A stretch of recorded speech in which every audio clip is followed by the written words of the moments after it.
os propósitos de Deus não podem ser frustrados. Há uma convicção no meu coração, há uma certeza no meu espírito. Eu queria que você repetisse comigo Jó 42, versículo 5, por favor, pastor, me ajuda aí, me dá um bocado de lenço ali.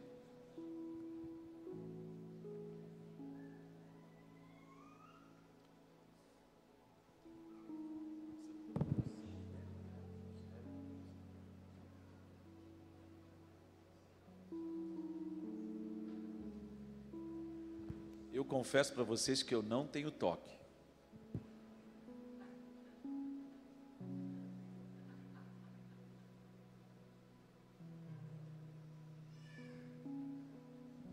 Legal. Repete comigo, repete após mim. Bem sei que tudo podes, e nenhum dos teus planos podem ser frustrados. Irmão, nós precisamos entender isso como pais. Você que é pai aqui nessa noite, você precisa entender que nenhum dos planos de Deus podem ser frustrados. Então você precisa tomar posição diante do Senhor. Quantos pais de crianças, de adolescentes e de jovens nós temos aqui nessa noite e conectados com a gente na TV? Os pais de criança, de jovens e adolescentes que estão aqui, que estão em casa, deem glória a Deus. É com você que Deus está falando. Aquilo que é dedicado ao Senhor não pode ser tomado de volta. Então você tem que tomar uma posição diante de Deus nessa noite, de fazer guerra, de realmente se mover com ousadia e com intrepidez. Deixa eu dar uma notícia para vocês, olha, essa semana 6 meninas foram admitidas no Colégio Naval. É a primeira turma de meninas que o Colégio Naval está recebendo. Deixa eu contar para você um segredo. Olha, daqui a alguns anos, a sua filha precisa estar preparada para ingressar nessa escola. Porque você mora onde? Você mora onde, irmão? Angra. Deus coloca o Colégio Naval em Angra dos Reis e vai lá para você ver quantas crianças estudam no Colégio Naval que são nascidas em Angra dos Reis. Muito poucas. Sabe por quê? Porque os pais não pensam estrategicamente. Acham e vão vivendo no natural, vão vivendo no automático. Mas se hoje você começar a fazer planos, quando a sua filha terminar o ensino médio,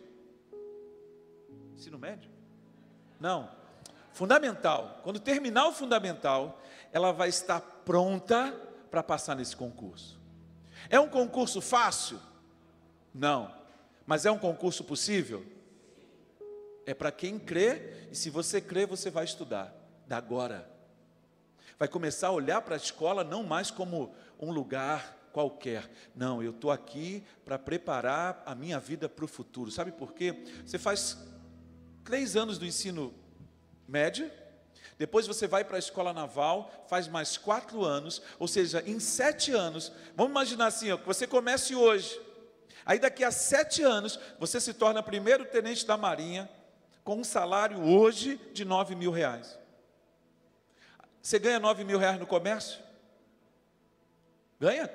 Alguém paga R$9.000 para um atendente? Mas aí eu pergunto para você, dá trabalho isso?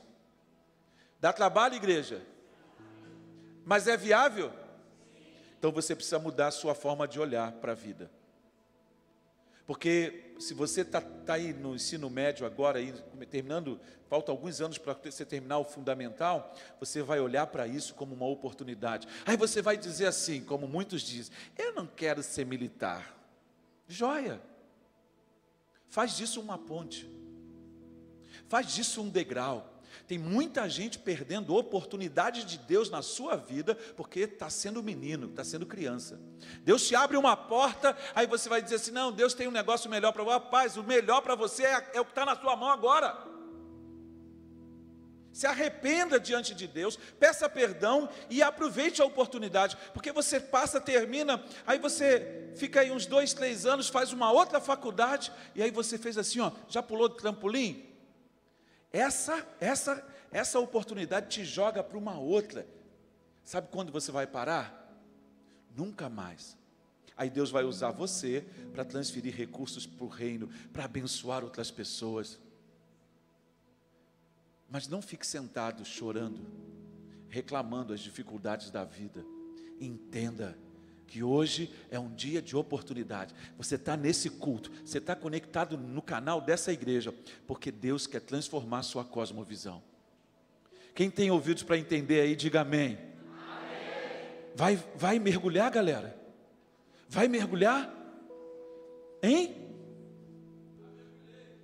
É isso aí, o cara diz, filho de pobre, para com esse papo de filho de pobre, rapaz. Pelo amor de Deus, entenda que você é servo de um Deus vivo, e aproveite as oportunidades que estão diante de você.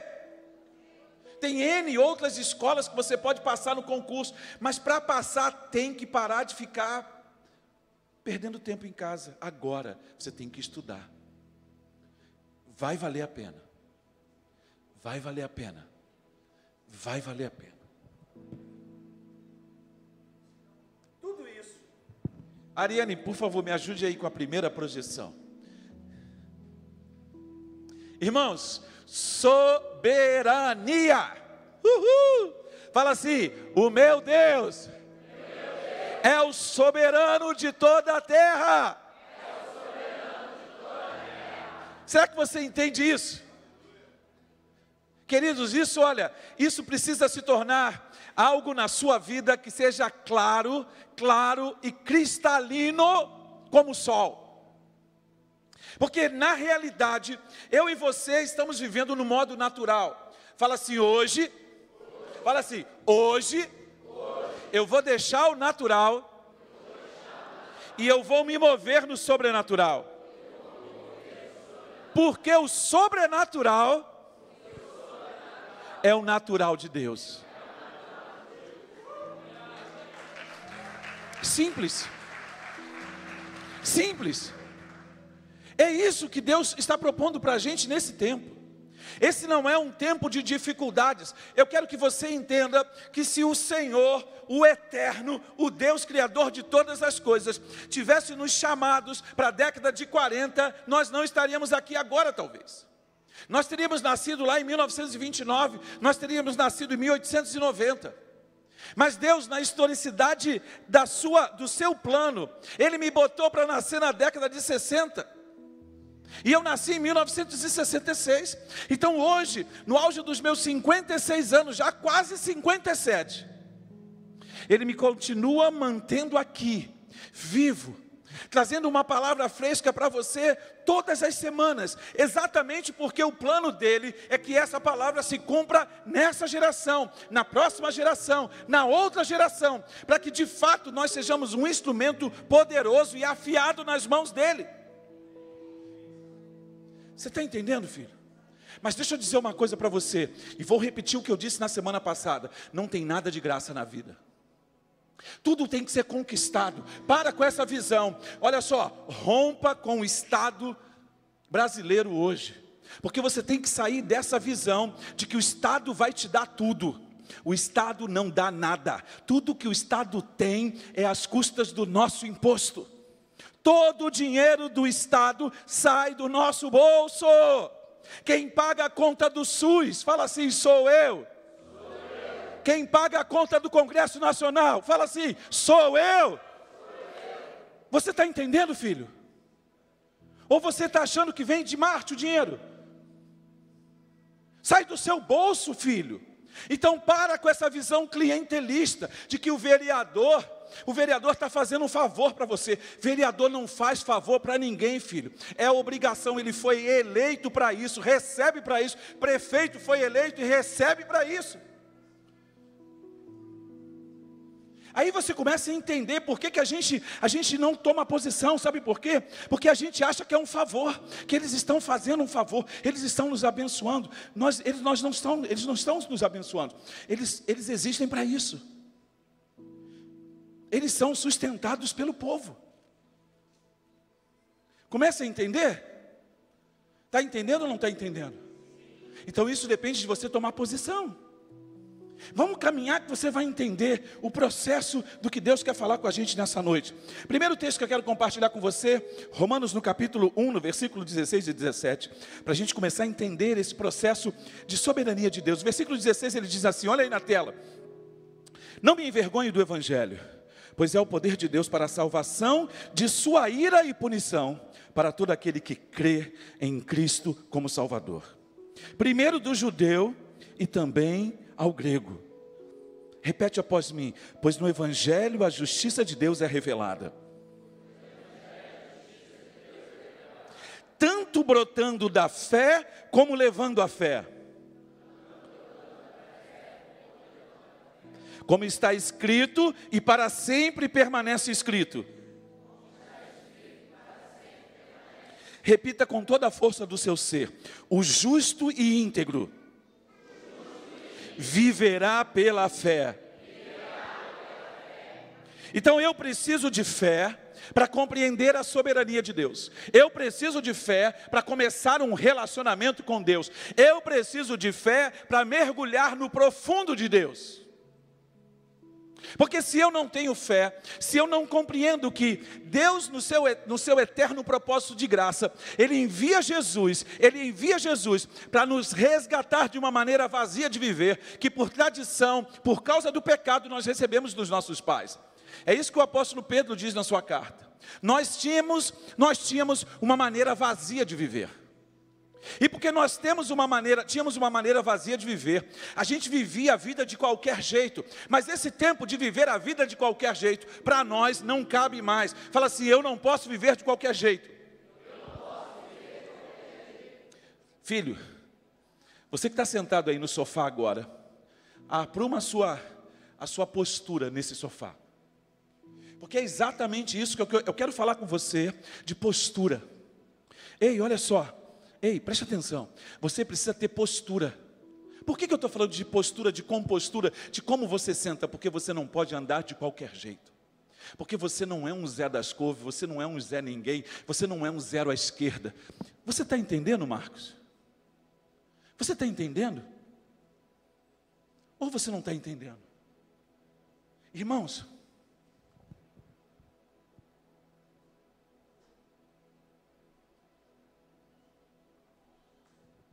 eu aprendi uma coisa com meu pai, que um homem tem que andar com um sapato limpo. Eu não estou dizendo que o homem precisa ter um sapato caro, de marca, não. Ele precisa aprender a andar com um sapato limpo, com uma roupa asseada. Não precisa ser a última moda, mas ele precisa aprender a ter compostura. Por quê?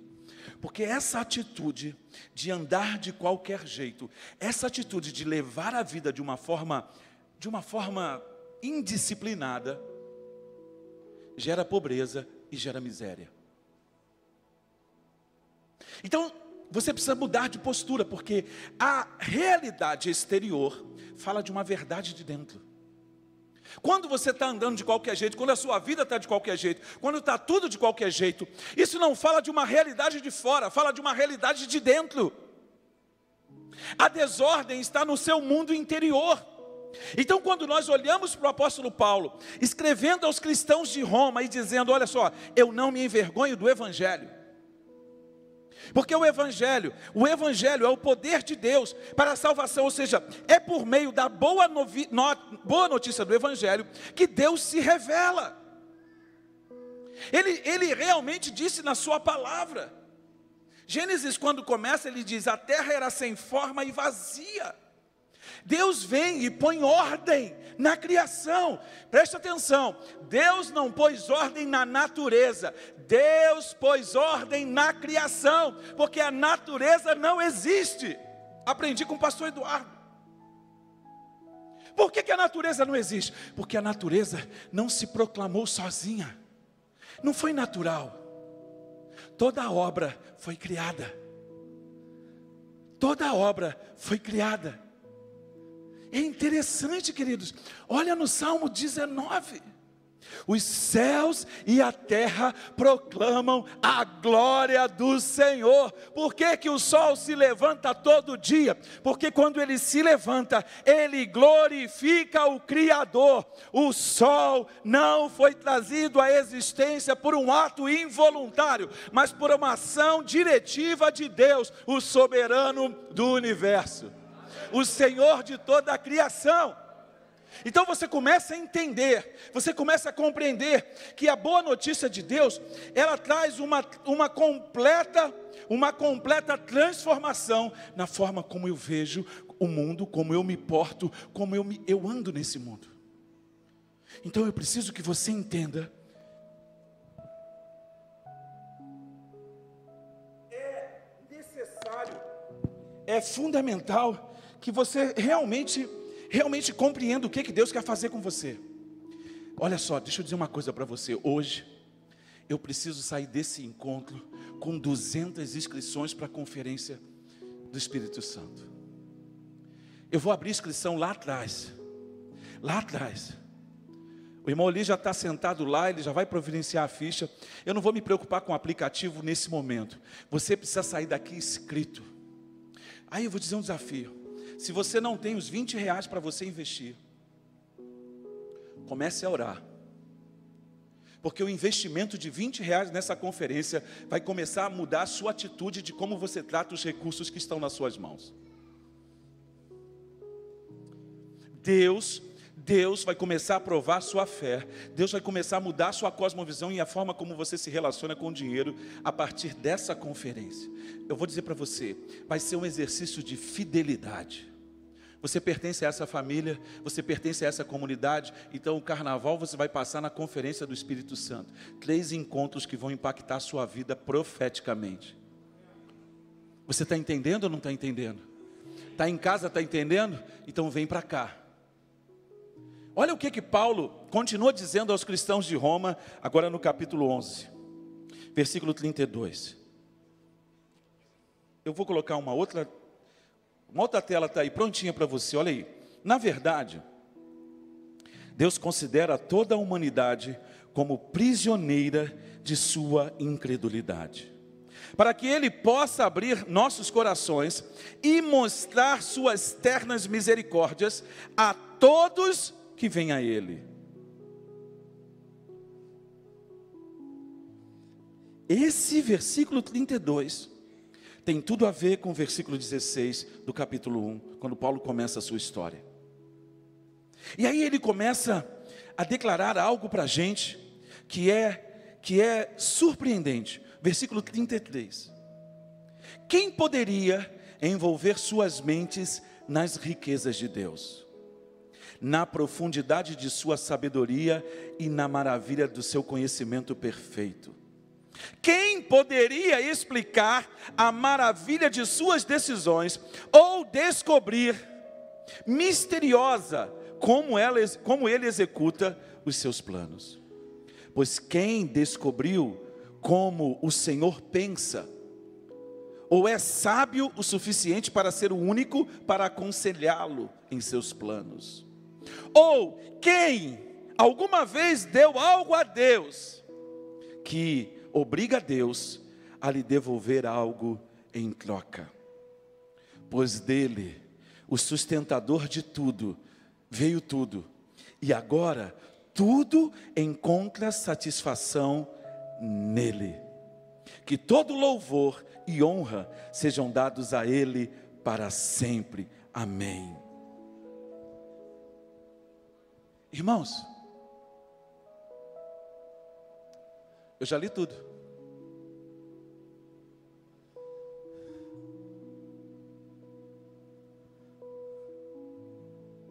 Calma, esse aí eu não li não. Irmãos, a doutrina da sabedoria, a doutrina da soberania é fundamental para que eu, como cristão, eu entenda a ética da vida cristã. Quando eu falo de ética, eu estou falando do modo como a vida cristã se desenrola. Como é que a gente se relaciona? Como é que a gente dá passo e toma as nossas decisões? Sabe por quê? O que Paulo está falando para a gente, quando ele fala do versículo 32 até o versículo 35, ele está falando para a gente que a gente precisa entender que as realidades de Deus só podem ser discernidas se você acreditar. Então, se é pela fé, se é pelo ato de crer, então eu preciso entender que Jesus abre para mim um caminho novo, aonde eu começo a me relacionar com Deus de uma forma íntima, de uma forma verdadeira e de uma forma real. E o meu relacionamento com Deus vai impactar todas as realidades da minha vida. Mas só que nós fomos gradativamente vivendo a nossa vida do nosso jeito. Já fazem alguns anos que a gente vem caminhando e a gente não compreende os desígnios de Deus. A gente não compreende a soberania de Deus. A gente caminha como se de fato nós estivéssemos no controle. A gente caminha como se de fato as nossas vidas estivessem em nossas mãos.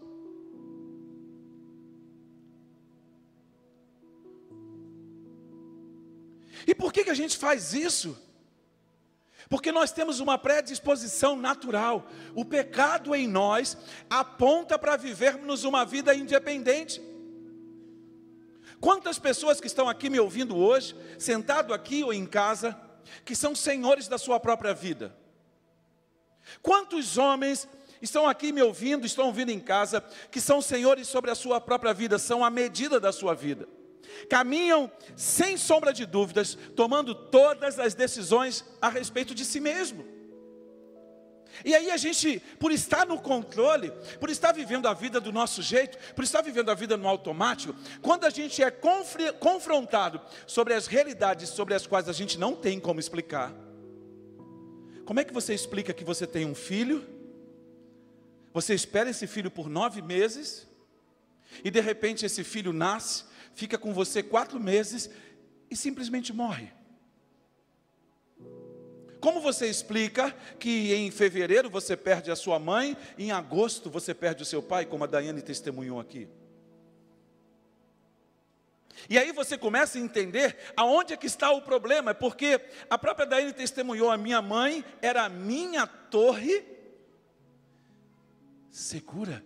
E o Senhor nos diz que maldito é o homem que confia no homem, que faz do homem mortal o seu braço forte. Então eu posso ter os meus pais em alta conta, eu devo tê-los em alta conta, eu devo honrá-los, eu devo respeitá-los, eu devo reverenciar a sua presença, mas eles não podem ser o meu Deus. Os meus filhos não podem ser o objeto do meu amor. Os meus filhos não podem estar na centralidade da minha vida. E aí quando você começa a entender essa realidade, você percebe como nós estamos vivendo, ou como nós vivemos achando que tínhamos o controle, quando nós não temos o controle de nada. A palavra do Senhor nos desafia em Provérbios 22, no capítulo 6, ele não diz: instrui o menino no caminho que deve andar, ele diz: treine o menino segundo os potenciais, segundo a potencialidade que eu instalei nele. Muitos pais acreditam que porque trazem os filhos à igreja, eles tornar-se-ão cristãos, mas eles não forjam no coração deles, não trabalham os aspectos da sua alma, não trabalham as suas crises em casa. A família em casa não é um lugar de estabilidade, a família está em desajuste. E sabe qual é o maior conflito dos adolescentes? É porque é natural que todo adolescente, quando começa a crescer, ele tem um apego à verdade de uma forma muito clara, e ele é influenciado muito por isso. Então ele começa a julgar os comportamentos, ele começa a julgar as atitudes do pai, ele começa a questionar tudo, porque ele está num processo de transformação. E nesse processo de transformação, se ele não tem as verdades estabelecidas no caráter dele, ele vai passar por uma erupção nos seus sentimentos, nas suas emoções, até que ele seja conformado, até que a imagem de Deus seja reconfigurada nele. E aí por isso que a gente vive conflito. Mas eu trouxe o meu filho à igreja, mas ele se desviou. É porque ele ainda não era um cristão. Ele vinha à igreja porque eu vinha. Ele estava na igreja porque eu estava. Mas ele não desenvolveu um relacionamento. E agora você precisa reaprender. Você precisa reposicionar-se para entender o que é um relacionamento com Deus. Quando eu ouvia a Daiane testemunhando, eu pude perceber as lutas, porque eu testemunhei as lutas que ela passava. Eu sei quais eram os conflitos, porque, imagina, a gente está todo dia num processo, a gente está aqui glorificando, e às vezes você está cantando aqui, tem alguém cantando do seu lado, e essa pessoa começa a orar em línguas, e você olha assim e fala assim, meu Deus, mas o que está acontecendo na minha igreja? Porque nem todos estamos no mesmo lugar, nem todos compreendemos a mesma revelação, e é por isso que nós precisamos ser expostos à verdade de Deus, precisamos ser expostos nesse relacionamento com Deus, para que eu entenda que realmente, queridos, realmente há um problema extremamente contundente em nós, que nos faz não entender a soberania de Deus. Olha aí o que diz Romanos no capítulo 3, no versículo 23. Eu coloquei o texto da NVI exatamente para que você possa compreender. Pois todos pecaram e estão destituídos da glória de Deus. A imagem de Deus foi quebrada dentro de nós. Fala assim, o meu pecado, fala com convicção, o meu pecado criou uma separação entre a minha vida e a vida de Deus. Então o que você precisa fazer? O que eu preciso fazer? Eu e você precisamos ter a coragem e a ousadia, sabe para quê? Para que a gente se empenhe, para que a gente se mova com toda a determinação, com todo o afinco, para que por meio do sacrifício de Jesus, o relacionamento com Deus seja restaurado e a sua soberania seja novamente estabelecida na minha vida. Porque quando você vive esses conflitos, porque quando você vive esses dilemas, e aí você não consegue entender o que está acontecendo no Brasil nesse tempo, porque nós perdemos a convicção da soberania de Deus. Nós achamos que estávamos no controle. Nós achamos que como igreja, nós temos às vezes uma visão triunfalista, de que vamos vencer. Sim, queridos, nós já vencemos, porque a vitória que vence o mundo é a nossa fé. Mas isso não significa que tudo vai dar certo. Isso não significa que não vamos passar por dificuldades, que não vamos ter que enfrentar as enfermidades, embora Jesus tenha levado os nossos pecados e as nossas enfermidades na cruz. E aí você começa a entender então, que realmente esse Deus, Ele é soberano, e aí você precisa entender os imperativos que a sua ética, eles vão trazer para nós. A gente vai começar a olhar para as Escrituras, e a gente vai conseguir compreender os atos soberanos de Deus. Olha, preste atenção, Paulo começa a dizer, ele fala de uma profundidade, ele fala de uma sabedoria, ele fala de um conhecimento de Deus. Mas como que eu consigo compreender isso? Como que eu consigo entender? Eu quero levar você para Êxodo no capítulo 20, no versículo 2. Moisés diz a respeito do encontro dele com Deus, quando Deus está instituindo os 10 mandamentos, olha o que ele diz: eu sou o Senhor teu Deus, que te tirei da terra do Egito, da terra da servidão. Preste bastante atenção, anote. Deus é. Como é que ele diz? Eu sou. Fala assim, Deus é. Fala de novo, Deus é.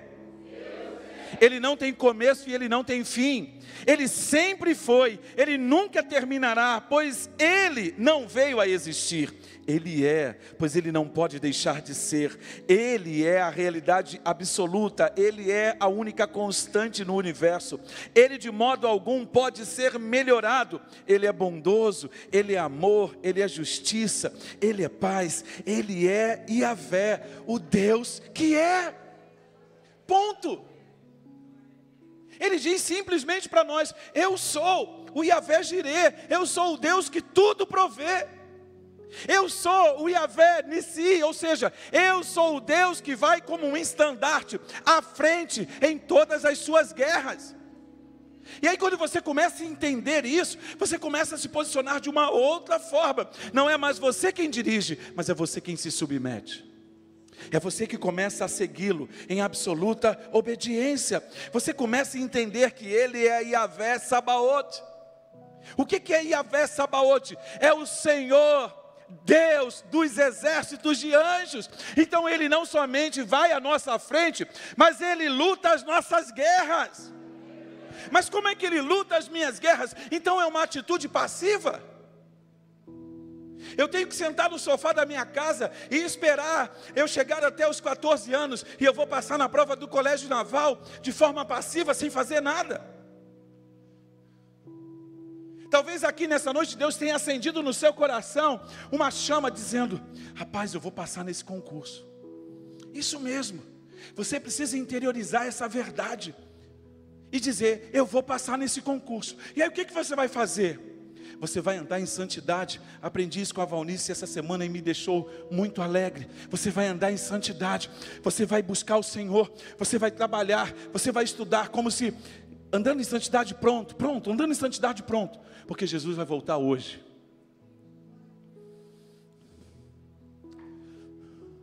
Mas se Ele não voltar hoje, e se você não voltar para Ele, como é que vão ser os próximos 5 anos da sua vida?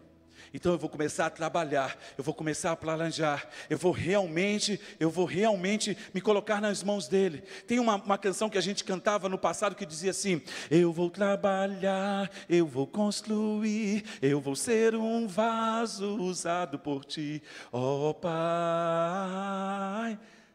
abre o meu coração. Você entende? Então você vai trabalhar, você vai construir. O que significa isso? Queridos, nós vamos trabalhar para os próximos 50 anos. Nós precisamos entender que os nossos filhos, os nossos netos, o filho do Benjamim, o filho desse novo Benjamim aqui, que é um Benjamim de uma outra forma. Eu nem me lembro, não sei como falar. Bia, é difícil falar, eu não vou repetir agora não, que eu vou errar. Se eu tivesse com a ficha aqui, eu olhava e lia. Esse garoto vai chegar aos 20 anos, vai chegar aos 30 anos. Quando ele chegar aos 30 anos, eu vou ter 87 anos. Será que eu estou aqui? Hein? Quando ele tiver 40 anos, eu vou ter 97 anos. Mas é o interessante, queridos, é que hoje nós estamos andando, nós estamos caminhando na pisada dos apóstolos, nós estamos andando na verdade que nos foi ensinada, porque nós recebemos um bastão de uma geração, e agora nós precisamos preparar o caminho para a nova geração. Isso é transferência de unção, isso é legado, é transferir o encargo para a próxima geração, e nós precisamos ser eficientes. Então, meu irmão, eu quero dizer para você, em nome do Senhor Jesus, já passou da hora de você se levantar, já passou da hora de você se posicionar. Amanhã eu vou ter treinamento aqui com os irmãos que vão servir no acolhimento. Eu estou precisando de 10 motoristas, 10 pessoas que se disponham a realmente se posicionar diante de Deus. Irmãos, Deus está chamando a gente para algo poderoso. Você vê aqui quarta-feira que vem, pastor Roberto vai continuar ensinando sobre palavra de conhecimento. Por quê? Porque ele não fechou todas as questões. Nós vamos evangelizar no carnaval, nós vamos para as ruas, e nós precisamos ter palavra de conhecimento para tocar o coração das pessoas com a mensagem de Deus. Nós não vamos para a rua para distribuir folheto, irmão.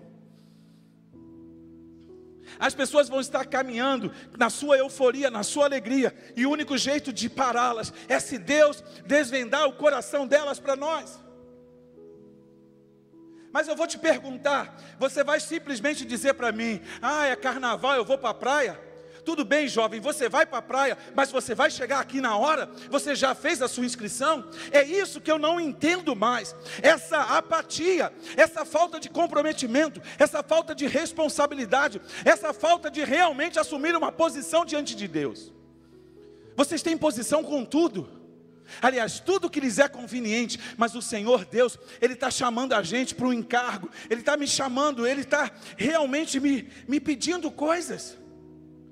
Essa semana eu passei grandes desafios na minha vida ministerial, porque eu tinha que tomar decisões.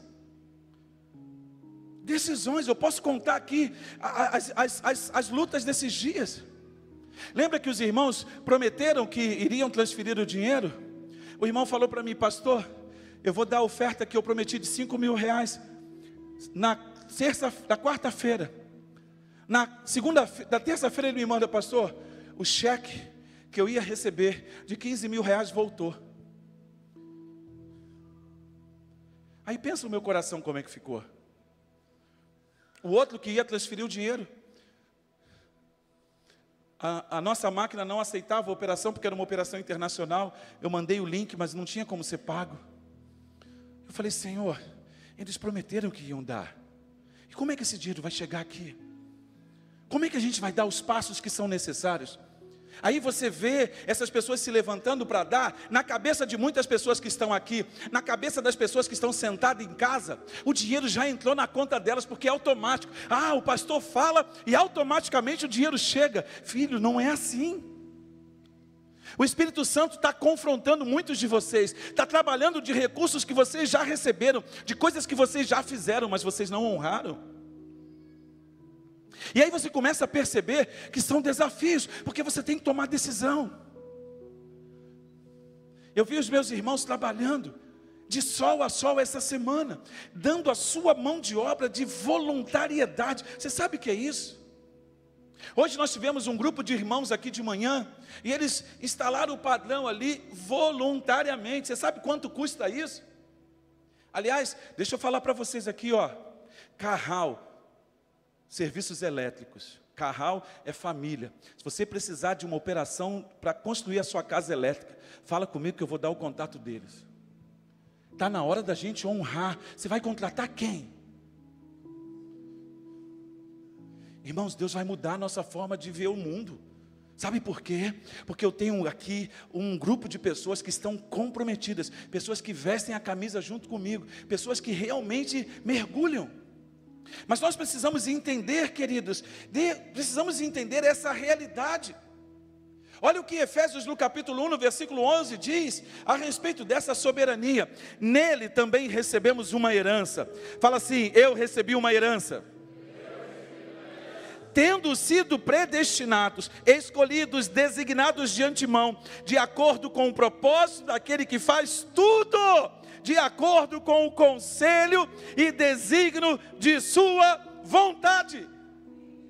A vontade de Deus é absoluta, ela não é relativa. Deus não leva em consideração a minha vontade, porque Ele já nos disse: sou eu quem sei os planos que eu tenho para vocês, planos de paz e não de guerra. Eu quero lhes dar um futuro e uma esperança. Então Deus tem planos para mim desde o ventre da minha mãe. Então eu preciso trabalhar. Sim, eu preciso me posicionar. Eu tenho que levantar para orar. Eu tenho que levantar para ler a Bíblia. Amanhã de manhã, 6 horas da manhã, eu vou estar aqui na oração. Eu não estou te convidando para vir para a oração. Sabe por quê? Porque é uma realidade de você com Deus.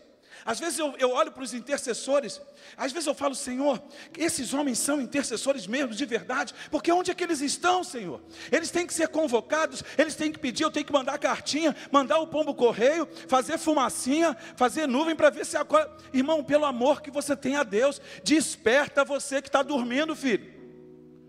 É hora da gente mergulhar na Shekinah mesmo, na nuvem, na glória. Quem está entendendo o que eu estou dizendo da glória a Deus? Você que está em casa, para de virar para lá quando eu pego o lenço.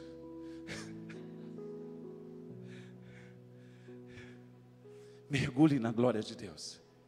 Mergulhe, mergulhe. Irmãos, preste atenção. Deus somente não sustenta todas as coisas.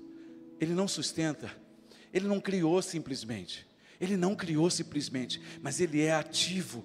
Aquilo que Ele criou, Ele se relaciona. Ele se relaciona. Quando eu me movo, quando eu desperto. Quantas vezes o Senhor me despertou para a oração? sem o meu relógio tocar. Então Deus começa a guiar os nossos corações, Deus começa a despertar a gente, Deus começa a falar com a gente de uma forma intencional. Então eu descubro que a Bíblia ensina que a soberania de Deus se estende às mínimas particularidades da minha vida.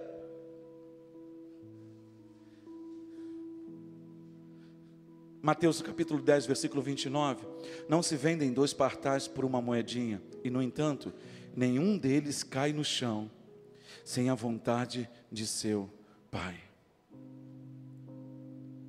Então eu te pergunto, se Deus é o Criador, e Ele é o sustentador de todas as coisas, aonde que fica a nossa vontade nisso? Aonde fica a nossa vontade nisso? É por isso que Ele nos deu o Espírito Santo. Ele nos deu o Espírito Santo para que o Espírito Santo atue em nós e nos convença. Qual foi a primeira coisa que o Espírito Santo fez? Ele nos convenceu do pecado, da justiça e do juízo. Então quando Ele nos convenceu, nós nos rendemos, e agora Ele está dentro de nós, e Ele nos diz, não entre nessa rua. Ele diz, não faça essa compra. Ele diz, não faça essa operação.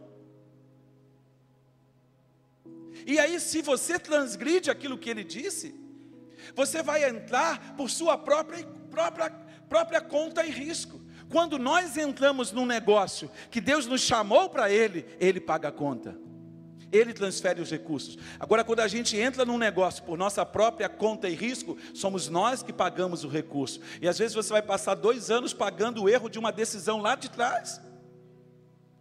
Então Deus está chamando a gente para entender que o Espírito Santo, ele vai nos guiar no caminho da verdade. O caminho da verdade é Jesus. Então o Espírito Santo começa a guiar a gente. Ele vai dizer para a gente, ele vai fazer a gente parar de agir como meninos. Ei, você que quer casar, minha irmã, meu irmão, você precisa parar de agir como um menino. Porque você está vivendo a idealização de um homem perfeito segundo os padrões desse mundo. Você ainda não procurou entender no Senhor qual é o padrão do homem perfeito que Deus tem para você. Eu posso dizer para você com todas as palavras, homem bonito dá trabalho.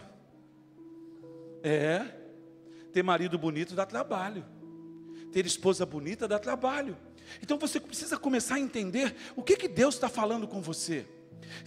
Deixa eu perguntar uma coisa, quantos itens tem o seu padrão de exigência? Agora deixa eu te perguntar, você cumpre as exigências que você está fazendo? Porque você diz, eu quero uma menina assim, uma menina educada. Deixa eu te perguntar, abençoado, tu é educado? Ou você é filho de um homem que é grosseiro? Você vai ter que ser polido pelo Espírito Santo, para que você adquira um perfil mais palatável. Sabe o que é palatável? Que dê para engolir mais fácil. Eu não comia um monte de coisa. Eu era o caçula, o filho mais novo. Meu pai prosperou exatamente na minha saída da adolescência, do junior para adolescente. Então eu peguei a melhor fase financeira da família. E para completar, os meus pais se separaram. Aí meu pai ia comigo no shopping, eu falava assim, pai, vamos comprar uma calça? Aí meu pai ia comigo no shopping, eu entrava na loja da Company. Eu falei, pai, compra uma calça aí. Aí ele falava assim, mas uma calça custa tudo isso? Pensa, o meu pai, a mãe dele morreu quando ele tinha 5 anos. Comprar algumas coisas para ele hoje, continua sendo o mesmo dilema de quando ele tinha 10 anos. Ele falava para mim, Edson, deixa eu te contar a história do meu pai para você entender. Ele dizia assim, domingo, tinha pouca gente na rua, mas eu descia do morro do Andaraí, eu ia para a praça em Vila Isabel, para engraxar sapato. Agora você pensa, domingo, para engraxar sapato, para poder tomar um picolé. Eu fazia sapato até conseguir o dinheiro do picolé. Essa é de onde eu vim. Veja como Deus nos abençoou, veja como Deus nos fez prosperar. Então você começa a entender, filho, que ninguém nasce nessa condição. E você está com um padrão elevado que frustra o plano de Deus para você.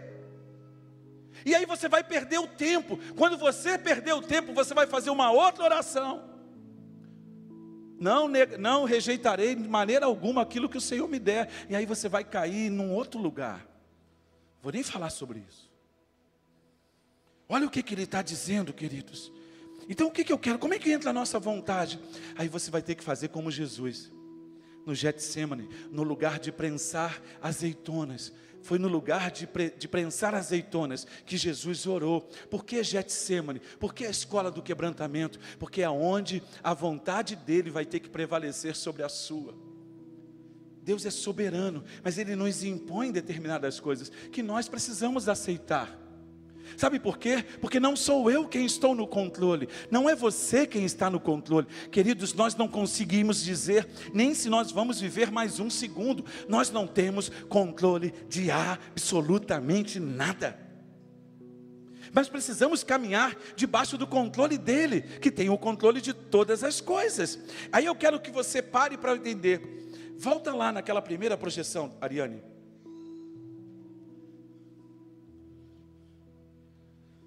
A primeira do Monte Everest. Eu fiz questão de colocar, esse é um dos lugares mais altos, se não o mais alto do mundo. Eu não poderia colocar a Fossa de Mindanao, que é o lugar mais profundo. 11 mil metros no meio do oceano. Então eu quero que você pense no que Paulo está dizendo. Ó profundidade das riquezas, da sabedoria e do conhecimento de Deus. O que ele quer que você, o que ele está querendo dizer com isso? Ele está dizendo para você, Marcos. Ele está dizendo para você, pastor Roberto. Ele está dizendo para você, Kay. Ele está dizendo para você, Marcos, Dora. Ele está dizendo assim, ó, você precisa subir no lugar mais alto. O Monte Everest é o lugar mais alto. E de lá, do lugar mais alto, você vai poder olhar a profundidade. Você vai conseguir olhar o lugar da distância de nós para o nosso Deus. Você consegue imaginar? Você consegue imaginar você subir lá no Cristo Redentor? Aí já fica mais fácil, no bondinho do Pão de Açúcar. É mais barato subir no bondinho do Pão de Açúcar do que subir no Everest. Aí Deus está falando para você, vem aqui filho, vem aqui no Everest, vem aqui no bondinho do Pão de Açúcar comigo, vem aqui nessa estátua aqui de idolatria do Cristo Redentor. Eu vou te mostrar a distância que há entre nós. Porque Ele está dizendo, ó profundidade, profundidade de quê? Do distanciamento da sabedoria, do conhecimento de quem? Do nosso Deus. Aí você começa a entender que quem foi que diminuiu essa distância. Por isso que Paulo, ele faz quase que, ele está andando no trem, e ele puxa o freio do trem e diz, para tudo. Agora que vocês já entenderam que o Evangelho é o poder de Deus, da salvação de todo aquele que crê. Agora que vocês entendem que Deus cegou os judeus e cegou a vocês, colocando vocês no mesmo lugar de incredulidade, para que agora vocês possam crer no Messias. Eu quero que vocês compreendam a profundidade, esse distanciamento, esse abismo que havia entre vocês, mas que agora foi plenamente satisfeito em Cristo Jesus. Então Deus diz, agora vocês podem se assentar comigo, agora vocês podem ter um relacionamento íntimo, pessoal comigo, agora eu não sou mais desconhecido de vocês. Jesus disse em João no capítulo 15, eu já não chamo vocês mais de servos, mas eu chamo vocês de amigos. Eu estou querendo dizer para você que Deus está convidando a gente para partilhar de um relacionamento, filho. Eu fico intrigado com alguns cristãos que eles vêm à igreja quando eles querem, eles não têm agenda, eles não têm comprometimento. E aí, eles não entendem que é um relacionamento íntimo.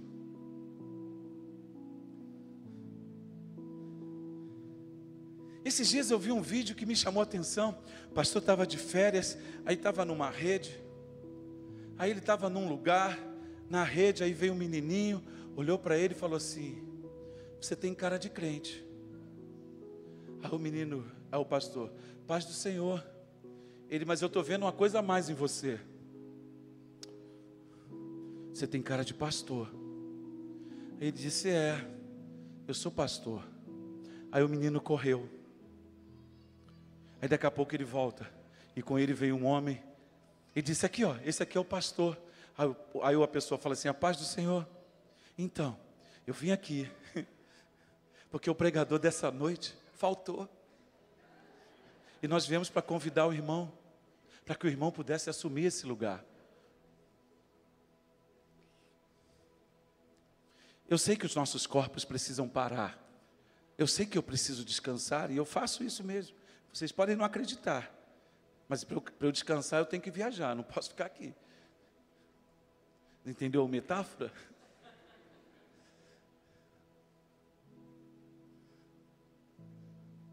A minha neta: vô, você vai vir aqui para ficar no meu aniversário? Eu falei: Raquel, no seu aniversário não vai rolar. Aí ela foi ficando triste, aí eu consegui explicar para ela e ela discerniu. Mas é interessante, queridos, é interessante, sabe por quê? Porque vamos para um lugar onde nós vamos trabalhar, onde nós vamos estar envolvidos com o Senhor. Quem está pensando que o céu é contemplação? Não é contemplação. Quer ficar saltando no paraíso? Não, filho. Deus trabalha até hoje. Eu tenho um monte de teoria na minha cabeça, mas eu não vou falar para vocês agora aqui, porque isso é lucubração da minha mente. O que a gente vai fazer no céu? Mas eu tenho certeza, queridos, eu tenho certeza que a irmã Rita, com todas as limitações que ela tem, eu fui à casa da irmã Ismênia ontem, e com todas as limitações que ela tem nos seus 93 anos, estávamos lá, eu, Cristina, mas irmão José, irmã Ângela, que é neta dela, e a irmã Nelson. Aí ela estava ali tentando falar, aí eu falei assim: vamos cantar. Aí a pastora me ajudou, eu falei: a gente cantou 3 hinos. Irmãos, quando a gente cantou, foi Jesus que abriu o caminho do céu, não há outro jeito de ir. O semblante dela, nem sei se foi esse hino não, é que me lembrou agora aqui.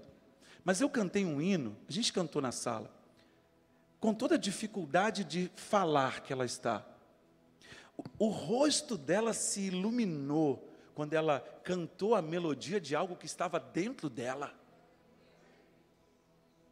93 anos, e ela diz todas as vezes que a gente vai lá: eu sinto falta da minha igreja. Vai chegar esse dia para você, filho. Entenda, vai chegar. Por isso que o sábio nos ensinou em Eclesiastes no capítulo 12. Lembra-te, pois, do teu Criador nos dias da tua mocidade, porque chegará os dias. Você vai chegar nos dias, eu vou chegar nos dias em que você não vai ter neles prazer, e a única coisa que vai encher o teu coração de alegria, vai ser você lembrar da conferência do Espírito Santo, vai você lembrar do dia do batismo do Espírito Santo, no dia que Deus fez isso, no dia que Deus fez aquilo. Mas eu quero te perguntar: aonde estarão essas memórias em você?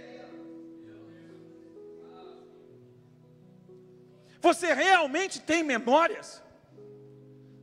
Memórias em Deus? Eu não estou falando para essa comunhão infantil, não.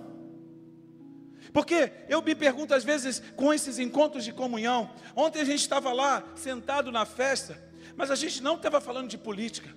A gente estava falando de soberania. A gente estava falando, compartilhando daquilo que Deus está fazendo. Saíram dicas de livros, saíram coisas que edificam, filho. Esse tempo de ficar reunido para ficar, meu irmão, pelo amor que você tem a Deus, aonde está a igreja que vai orar pelas autoridades constituídas desse país? Aonde estão os homens? Aonde estão os homens que se tornarão intercessores dos vereadores dessa cidade? Que vão orar por eles todos os dias. Para quê? Para que o reino de Deus seja estabelecido, para que a justiça de Deus seja estabelecido, para que qualquer coisa que venha para dividir, para realmente não atingir os propósitos de Deus para essa cidade.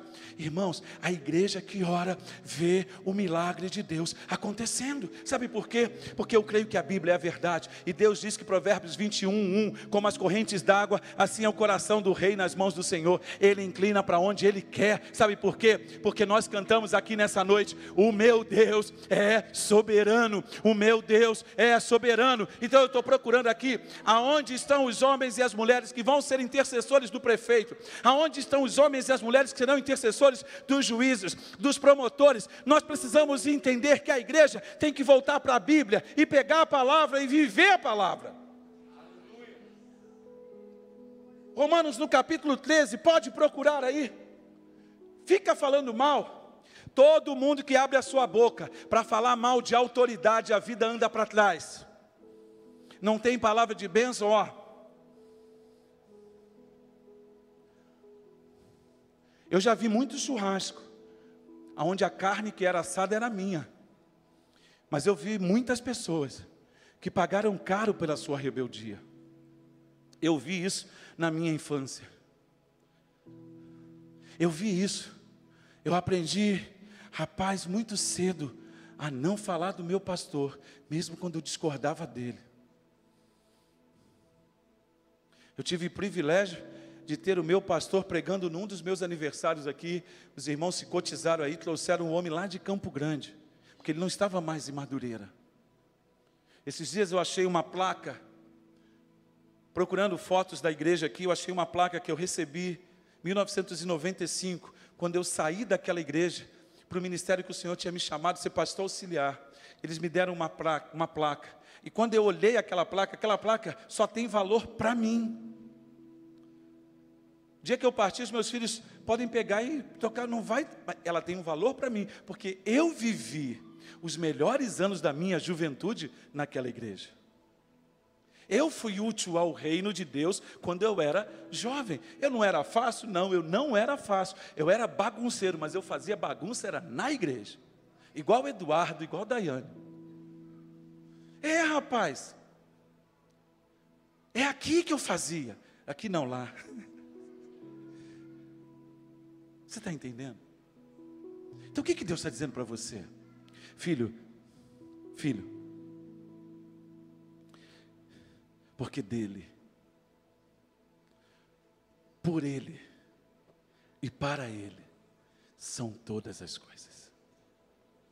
Deus não precisa de nada, porque ele é absoluto.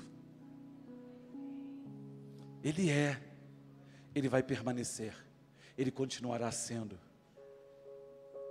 Mas sou eu e você que precisamos restaurar o relacionamento com Ele.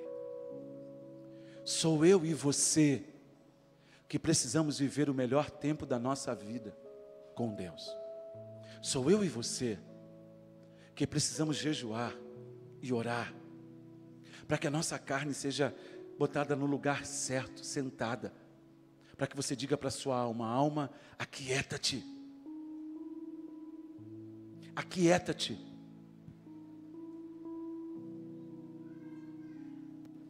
Aquieta-te.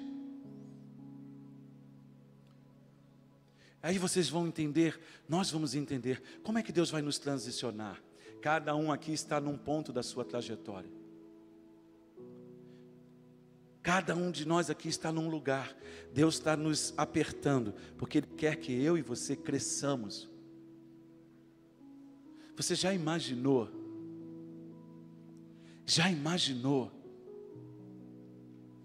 Deus começar a fazer? Irmãos, tudo isso que vocês estão ouvindo aqui de testemunhos, são coisas que eu sempre pedi a Deus. Sempre pedi a Deus. Só que Deus não está fazendo hoje, não. Ele sempre fez coisas incríveis aqui. Eu posso contar a quantidade de homens e mulheres que a minha vida abençoou, que eu fui instrumento verdadeiramente de Deus.